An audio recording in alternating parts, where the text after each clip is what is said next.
Welcome to Dreammakers, candid conversations with women that will change the way that you see success, purpose, and what it takes to bridge the two. I call these women Dreammakers because they use their rebel nature to achieve their dreams and lift people and communities up. They simply can't have one without the other. And I want to learn how they do it so more of us can find purpose while pursuing growth. So we open up a bottle of wine and we talk. I'm Neha Sampad, a 3-time tech founder and CEO with a focus on meaningful companies that are places to dream big, build up, and to be a good human. I'm CEO of Content Stack, a modern technology stack for digital content, and I'm also a certified sommelier, hence the wine. Today, I'm joined by Addie Swartz, a fellow 3-time founder and CEO. Addie is currently CEO of ReacHire, helping companies expand their gender diversity pipelines, a topic that I'm especially very passionate about. Hi, Addie. Hi, Neha. How are you? Thanks so much for having me. I'm so excited that you're here. You've had a very clear purpose throughout your career. All 3 of your companies focused on empowering women or girls. Talk to me about the moment that you knew that this is it and that this is what you were born to do. Well, it's been a journey, and I have dedicated my career nearly 30 years, focused on empowering women and girls and creating solutions for them. I think my first big aha moment was at the age of 12 when I had my first taste of being an entrepreneur when I created Addie's apple pies, but we can talk more about that later. But after many stints in corporate America as a grown-up, when I was on maternity leave with my first daughter, Eliza, I started my first company, Bright Ideas. Awesome. We're going to learn more about Bright Ideas in a little bit as well. And I really appreciate that both of us are multi-company founders and entrepreneurs, but also that we found our passion for entrepreneurship at such a young age. I share that with you. I knew I was an entrepreneur when I was a kid as well. And from lemonade stands to babysitting clubs to fangirl clubs for the new kids on the block and other organizations, I've always been an entrepreneur at heart. So with that, let's pour ourselves a glass of wine, which I think I've already started. I opened the bottle when we were prepping for this. And the bottle that we have today is a 2018. I'm going to see if I can find a good spot where you can actually see the label here. There we go. Can you see that? It's a 2018 Chateau de Chantegrive, which is from the Grave region in Bordeaux. And it's a beautiful bottle. And thank you for having a time that we were able to drink this together, because I don't get to drink a lot of white wine. It's usually after work that I get to crack open a bottle of wine, but it's 1 p.m. for you. So I thought white felt like the right thing to do. And the beautiful thing about this wine is it's from a region where it's typically a lot of red wines are known from the left bank of Bordeaux, but this is a white wine. It's half Semillon, which is one of the varietals, and half Sauvignon Blanc. Sauvignon Blanc is a lot more well-known in the US than Semillon. Semillon is typically used as a blending varietal, but it's delicious and has like a really crispness, a fresh minerality. This one in particular is aged in stainless steel for 6 months or more. So you get just on the nose, I don't know if you get this, but I get like a little bit of floral qualities, like a honeysuckle or a jasmine. It's delicious. It's so good. And the freshness seem like it's a total fair wine to drink in the middle of an afternoon. So we will enjoy that wine, and we'll also put it into the notes for the podcast for anyone who wants to try it. With that, let's talk about one of my favorite topics, which is the concept of rebels, and what are rebels and what are dream makers, and sometimes those are synonymous. But I'd love to hear from your perspective. Are you a rebel or dream maker, and what makes you feel like you could resonate with one of those? Well, great question, and I love this idea of being a rebel and being a dream maker at the same time. We clearly know to make change, sometimes you have to break some glass. So hence the rebel. But I think that dream maker resonates much more with me. And I feel like, though, that I'm not really working on a dream. I really want my dream to become a reality. And that is, allowing more women to create their own narrative where work and personal life can coexist. And I've been dedicated to this since my first company, Bright Ideas, where before the internet, there was no options for women to really do anything flexible, part-time, or at home even. And I know that's hard for us to even imagine, but fast forward to 2021 and the recent pandemic, understanding that everyone is working from home and juggling so many things, where companies have to do much more to meet women where they are so that we can all achieve what we want to achieve and what we need to achieve in our both personal and professional lives. Absolutely. And it's interesting how the pandemic really shook all of us, but some good things may hopefully have come out of it, and awareness about different needs from different people. And we're all kind of learning, and kind of as we think about returning to the new normal, hopefully some of that will stick and there will be a better balance. This notion of how does work and personal life coexist is something that everyone wrestles with, but women in particular. And we've seen that so powerfully in the last, 6 to 9 months, really. And ReacHire, the company I'm driving now, really tries to achieve that 2 different ways, both by, helping women get an on-ramp back into the workforce if they've had to take time off, as well as helping women that are in the workforce hold on, sometimes holding on with their, fingernails, but hold on and survive and thrive.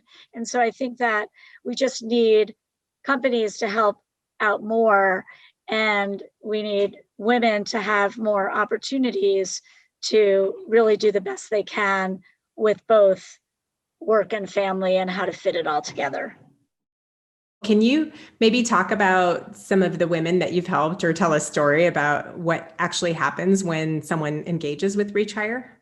Sure. So a little bit more on our return to work offering. I think that my aha moment really was that it's one thing to show somebody that, that you can fix their resume or have them learn how they talk more about their skills. It's another to actually put somebody in a job, have them learn on the job, and increase their skills and improve their skills, and have a chance, like a test drive at a new industry or new career. So 2 examples. One woman who her whole life changed in a split second. She suddenly was in a horrific car accident and lost her spouse, and she was pregnant with her child, and sort of had to start all over again. She took time off to recuperate. She lost her husband. And when she went back in to try to get back into the workplace, all doors were shut to her. She'd only been out 2 years. Wow. 2 years, not like an extended break. And it wasn't a break she ever even expected or anticipated, but life happened and she had to maneuver around that. So what happened with her is that she went from doing sales, and we pivoted her into talent acquisition from pharmaceutical company into financial services company. Wow. We put her on a test drive for 6 months, recognizing that her skills could be repurposed in a different way. And she's been doing amazing in this new role, in this new company, in this new job, in this new industry. And it's all because we understood what her transferable skills were. We offer her opportunity to come back in this environment, provided the support, the training, and the on-ramp. And she's now off to the races. That's Another awesome. woman was out for 18 years. Oh, wow.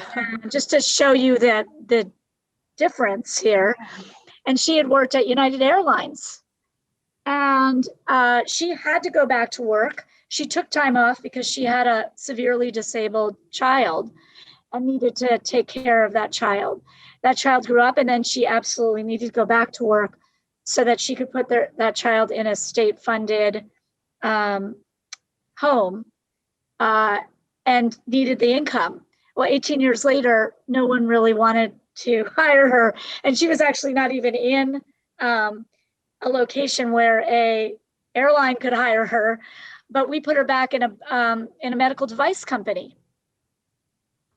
Smart people, huge potential, need a break, need an opportunity with transferable skills, the support, believing in the person, and the test drive. And that's what the Return to Work program is all about, giving people a second chance and partnering with those companies that are thinking more about a job description than just clicking the box. I love that. There's a few examples that I've kind of engaged with in the last year. One that stands out to me is an organization called SVA Academy that essentially helps train people on a specific trait. We at Content Stack recently hired someone out of the Customer Success U program. It's called CSU that SVA Academy is sponsored. We were one of the co-sponsors of that initiative. And essentially it's helping underrepresented minorities come into the workforce and learn a specific skill set so that they can come into a role and excel in that role. And so far we've only had one person that we've brought into the company from the program so far, but it's been a great success. And she just got offered a full-time job at Content Stack, which we're super excited about. And the other thing, the first one example that you gave me that kind of reminded me of another situation is, in the pandemic, a lot of teachers have been in a situation where they're used to being in the classroom and they like to be in the classroom, and that's how they engage and thrive. And we have a person who was a third grade teacher who had to shift to remote learning in March at the beginning of the pandemic. And in the summer, she decided to intern with us. And in doing that internship, she took on doing some training programs. And in some ways, we kind of joked with her that training salespeople is kind of like training third graders. And she thrived so well and was so well loved by the organization and the people that were learning from her that she ended up staying on as a full-time training and development person for Content Stack. So it's great to know that there's programs that actually help with those transitions and that help people get kind of a second chance. It's like, but I think the other thing that's really cool, and hats off to you and Content Stack for doing this, because we need more companies like that. But it's not just about the women, it's about the amazing capability and thumbprint that they can make on corporations and the benefit that corporations have in bringing these women into the fold and into their organizations. And so, it's as powerful for the companies. And I feel like for the companies that we've been working with, they really view us as a partner in workforce planning because we can create a pipeline of alternative talent that's diverse, that comes with, diverse perspectives, and is bringing experience into the organization. So it's as good for the corporation as it is for the women.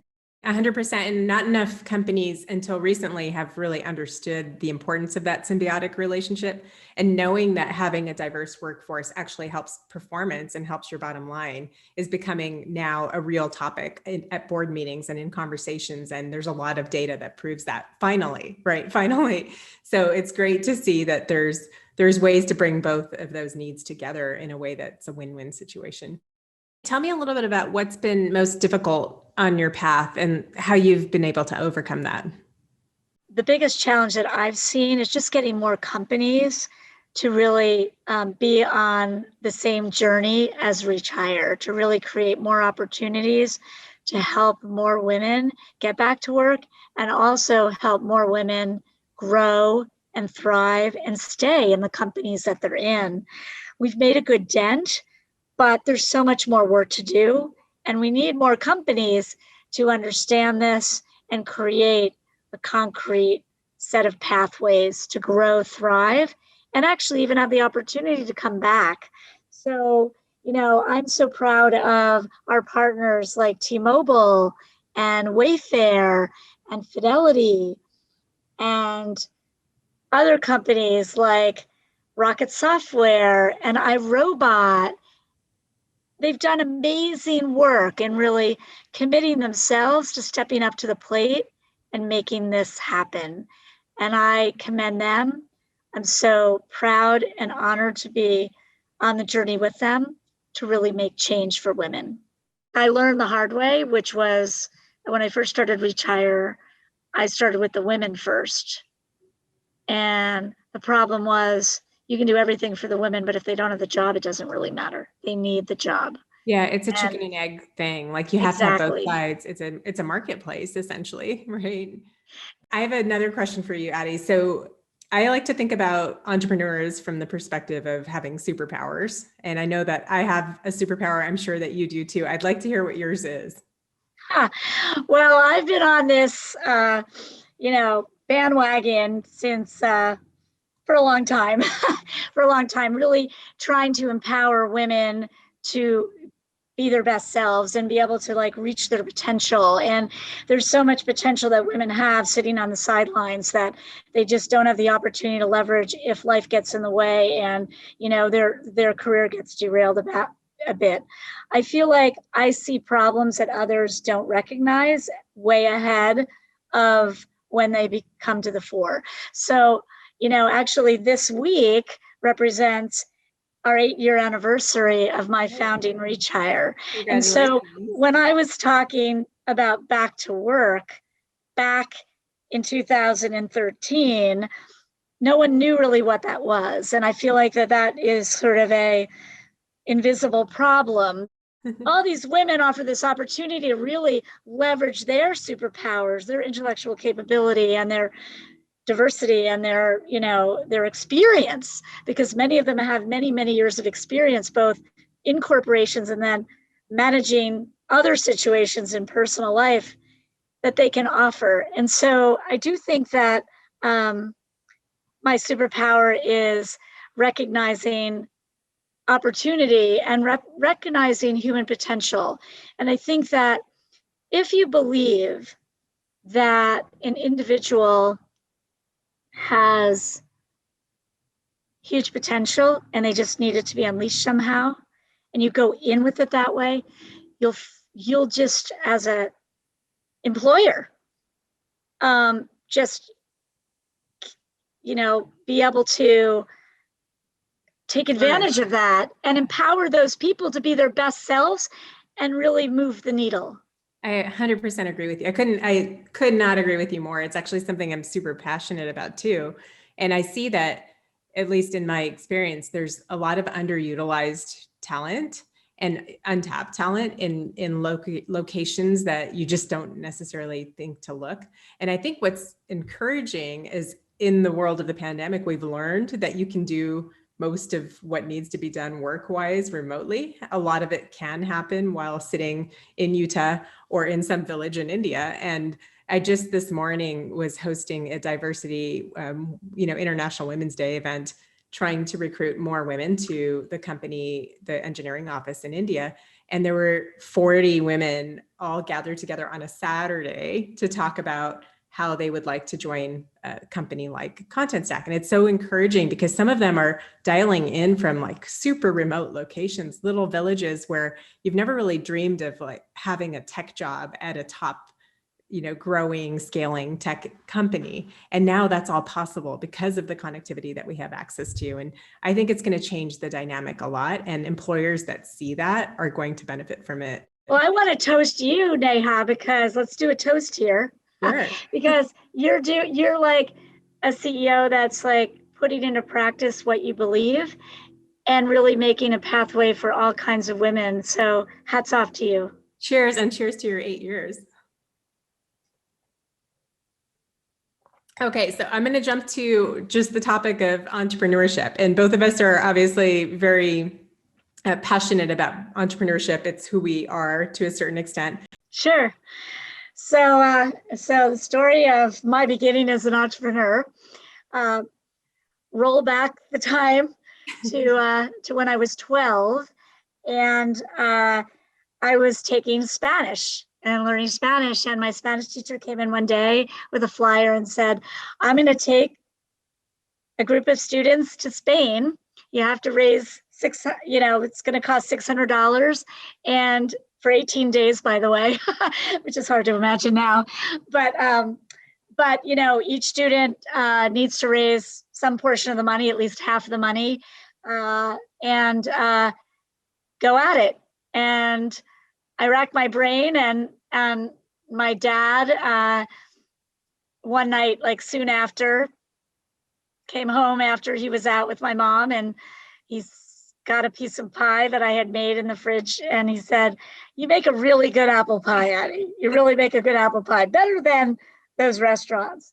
And I was like, aha, maybe I should make some apple pies and give them to some of the restaurants in town and see if somebody would take my apple pies. Now, that was back before they had all kinds of issues around, health and, making sure your kitchens were safe. So they didn't have any of that. So I went and I made 6 pies, and I had my mom drive me around, and I walked into the restaurant. One of the restaurants I walked into was at 6:00 on a Friday night, which is like a horrible time to walk into a restaurant to try to sell anything. But what did I know? And I just said, "Hi, my name is Addie, and I'm trying to raise money for a trip to Spain.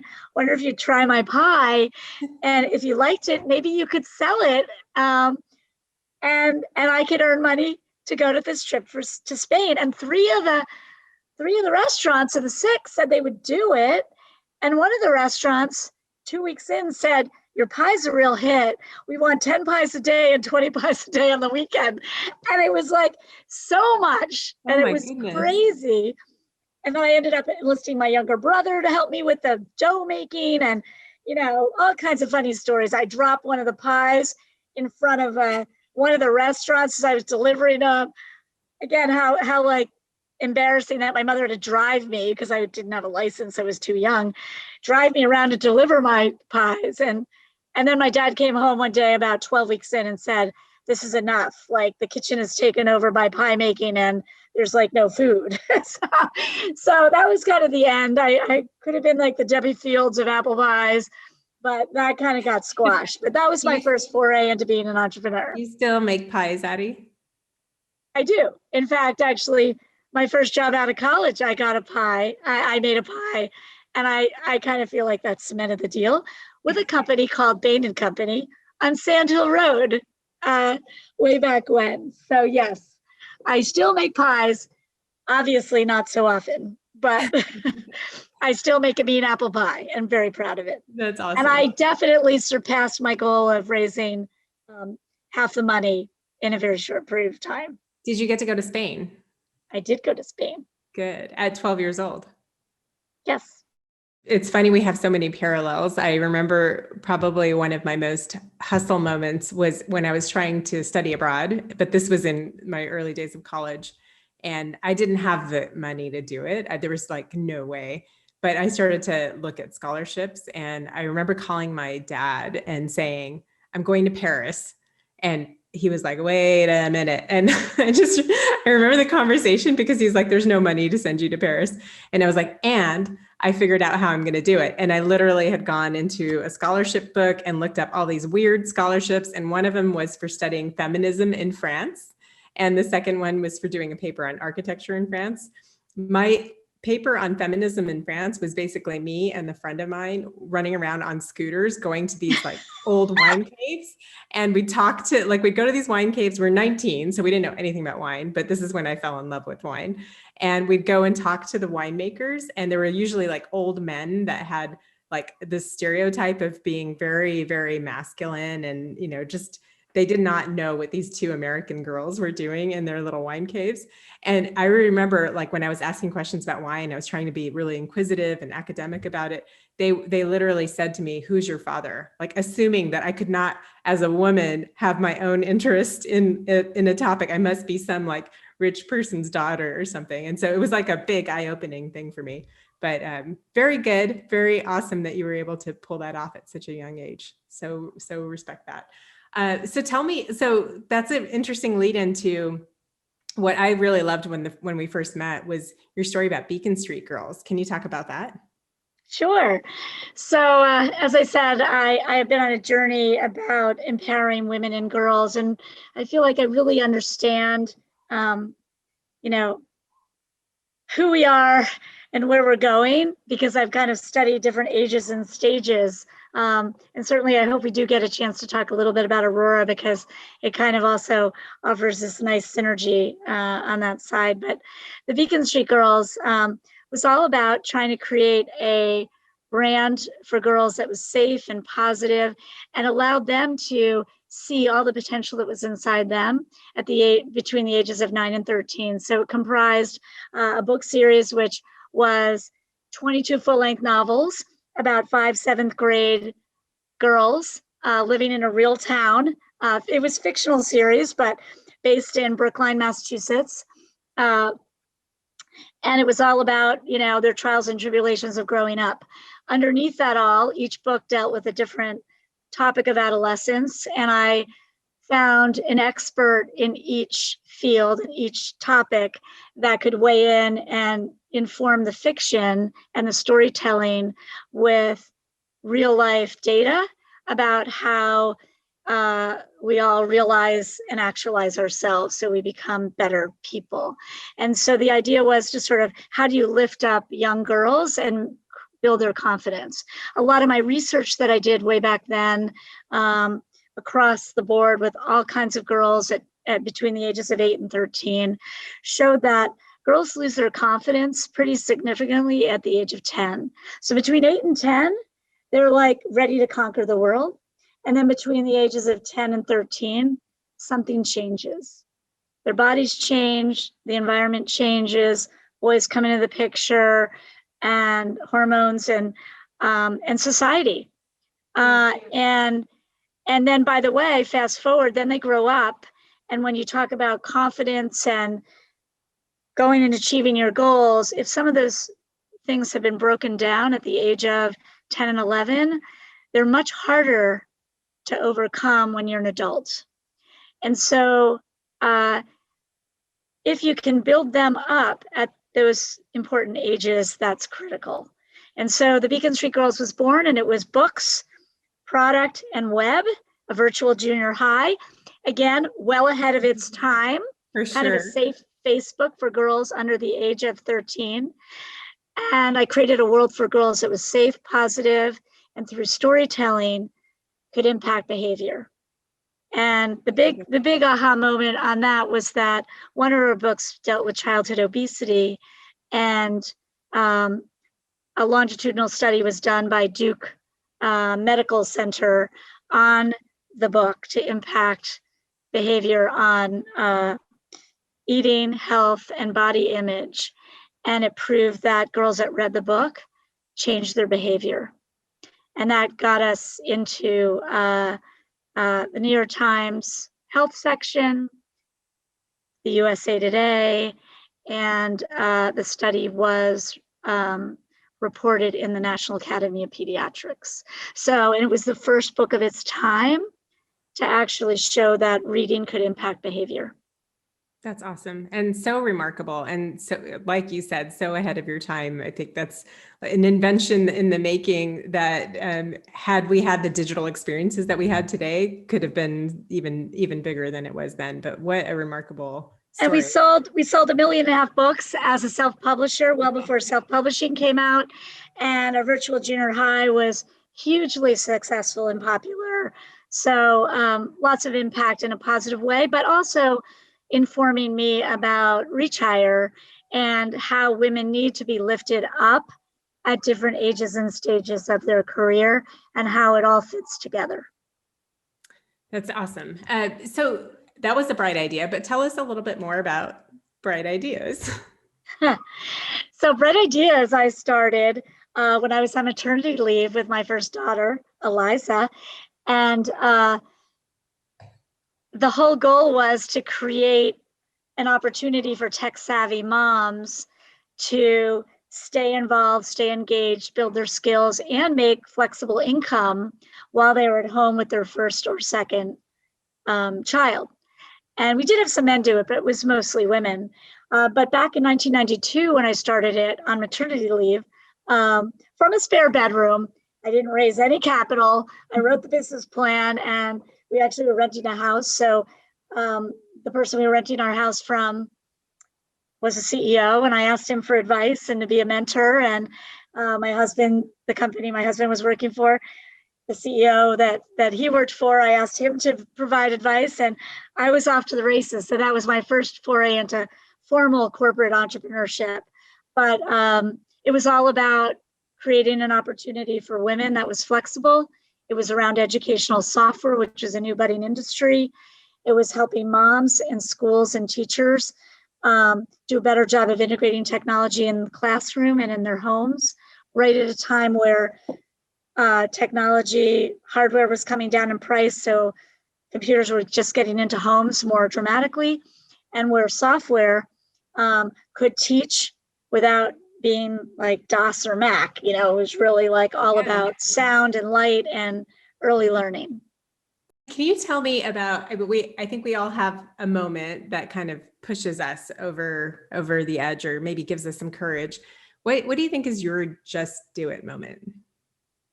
Well, I think my just do it moment was sort of thrust on me. I don't think it was something that I created or designed. And that's what happens to all of us, right? That life happens and it's how we respond. So my daughter was injured in a car accident that I actually was the car driver in. And I had to take a year out of the workforce to help my family recuperate.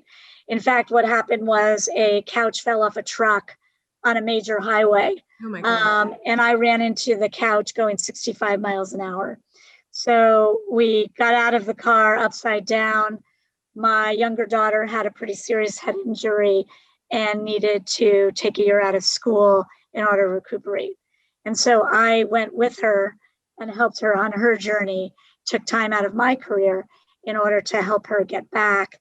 And when I did that, I saw all the women that were sitting on the sidelines, and I said, we need to do better on this. This is an invisible problem that we need to help women create an on-ramp for, and we need to do this in a way that's thoughtful, intentional, and systematic.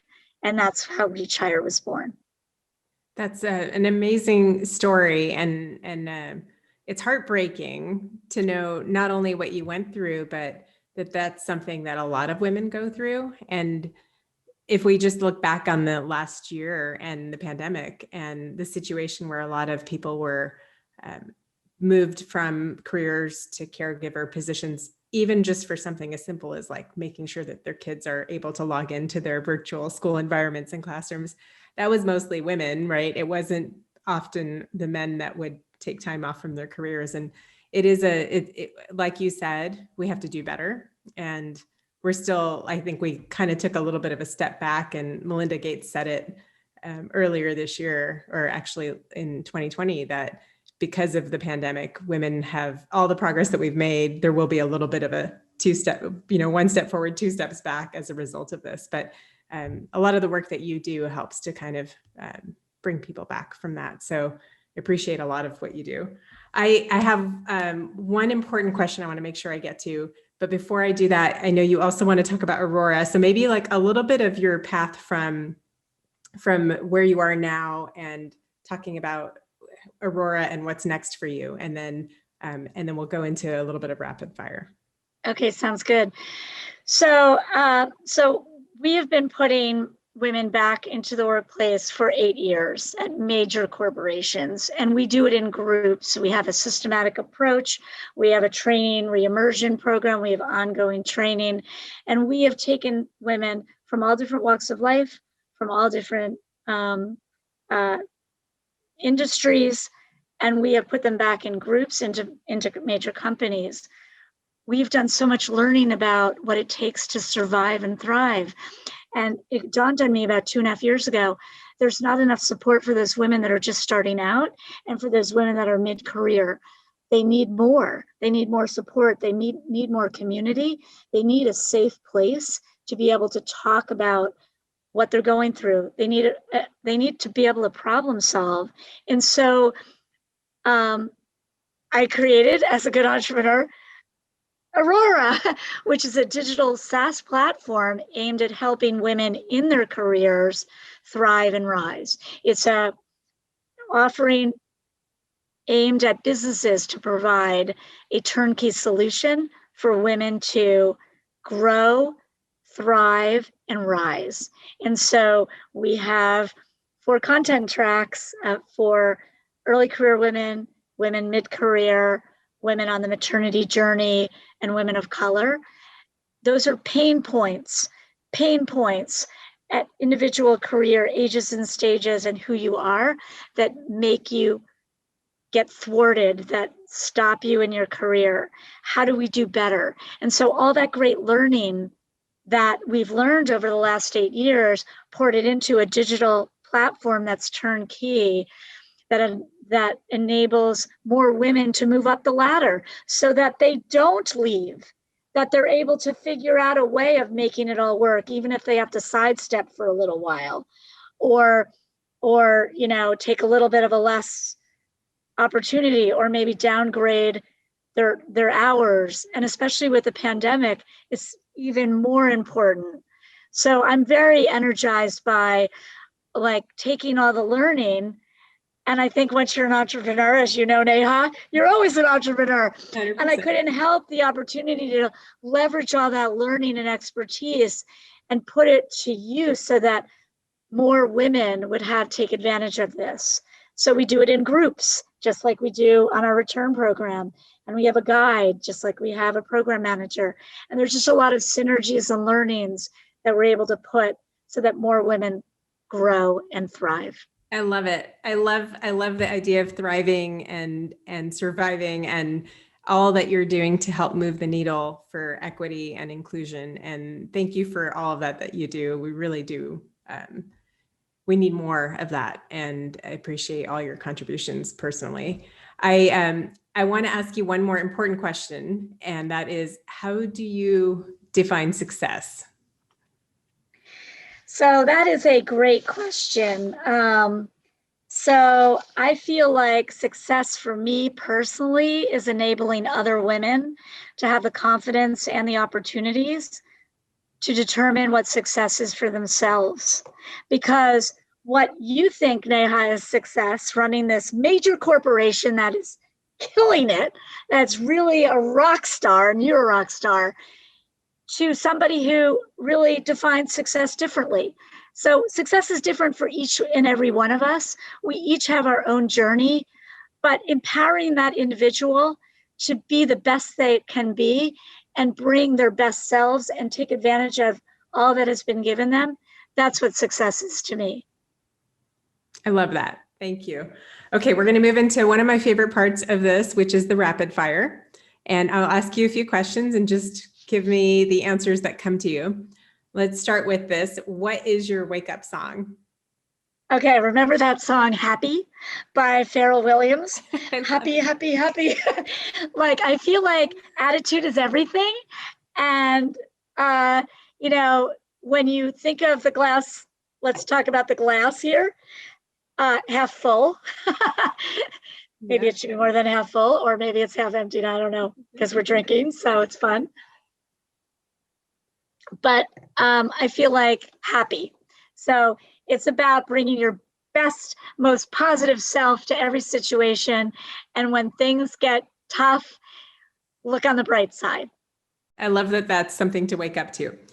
Okay, if your 19-year-old self asked you today what they should read or what they should listen to, what would you suggest? There's a great book called Designing Your Life: How to Build a Well-Lived, Joyful Life by Bill Burnett and Dave Evans. And that's a great book. It's all about actualizing who you are and what you want to do and digging deep. I love that. Thank you. Can you recommend a wine? Okay.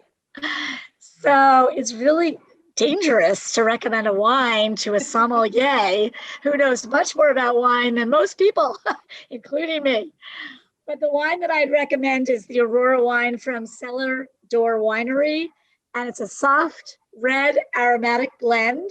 I'm sure you have a lot more descriptors that you can say. I'm going to send you a bottle, and I want you to tell me more about what you think about it. But I like it because it's the name of the platform. I like the taste of it, but it's also the name of our platform. And it's all about the aurora borealis and reaching your potential in the exosphere and really pushing beyond your limits. And so that speaks to me. I love that. Our Aurora is such a powerful name. I do love that. What should our listeners do tomorrow to help them to become dream makers?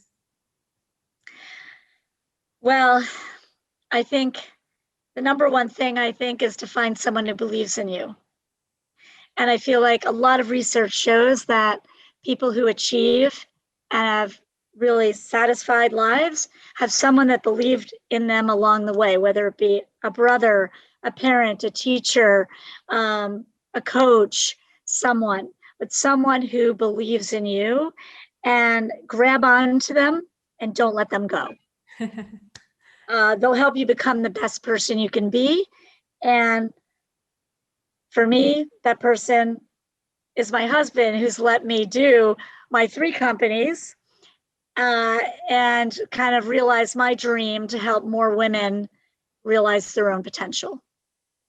Thank him for all of us, for everything that you do. It's important to have a champion, and whoever that champion is for you, keep them is really good advice. I want to thank you all so much for listening to our Dreammakers podcast.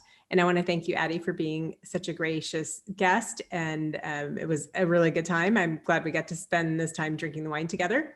You can reach out to me, Neha Sampat, on Twitter at NehaSF, that's NEHASF, with comments, suggestions, your favorite wake-up song, a favorite wine, or a dream maker woman that you think everyone should know. Please also leave a review and subscribe to Dreammakers. Thank you again, Addie. I wish you an incredible weekend, and now you have at least half a bottle of wine left to drink, so please do enjoy that. Happy Friday, and thanks to all of our listeners. Thank you so much for showing women everywhere how much can be achieved.